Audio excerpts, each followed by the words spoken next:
Hi, it's Molly again, and this is another video for the you members of the Healing Circle. And this is a excuse me, a question I was answered recently about how do I deal with life when one thing after another keeps coming at me.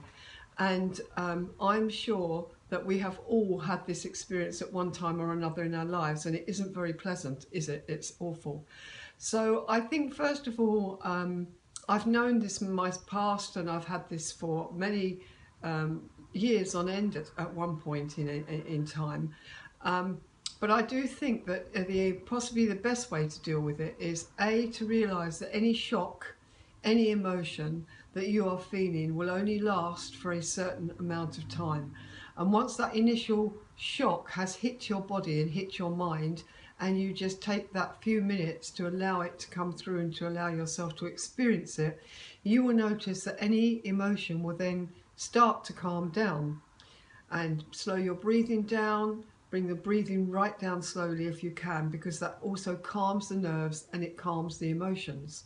Once you have your emotions calm, you are then better able to start thinking straight, because you know, don't you? We all know that when we're dealing with shocks of this nature that we're not expecting, that it can get overwhelming and it can be very tiring.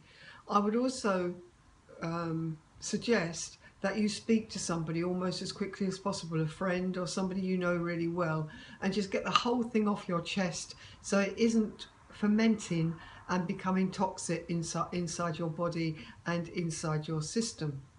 And if you can afford it, have a psychic reading or go and visit an astrologer, because they know they can work out what the impact and how long it is and how long the time lapses are.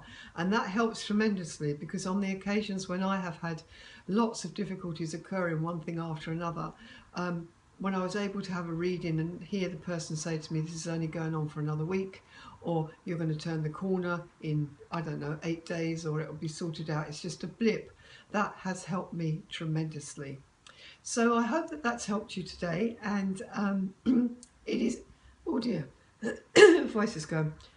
Life is full of ups and downs. It's full of ups and downs. And if you can sometimes save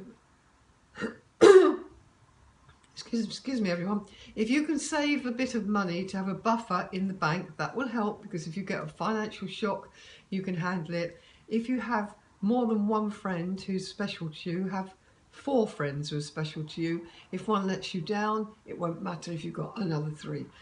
So it really is a question of having a backup too of what you need in your life, and not putting all your eggs in one basket. So I really hope that's helped, and I do sympathise, because I know all about that one. It's really uncomfortable. And remember, send the shock into the Healing Circle, send it into me, so that it can be diffused by spirit. And the minute you send those emails off, something happens anyway before I even get to see them. So lots of love, and I hope everybody's well, and signing off for now.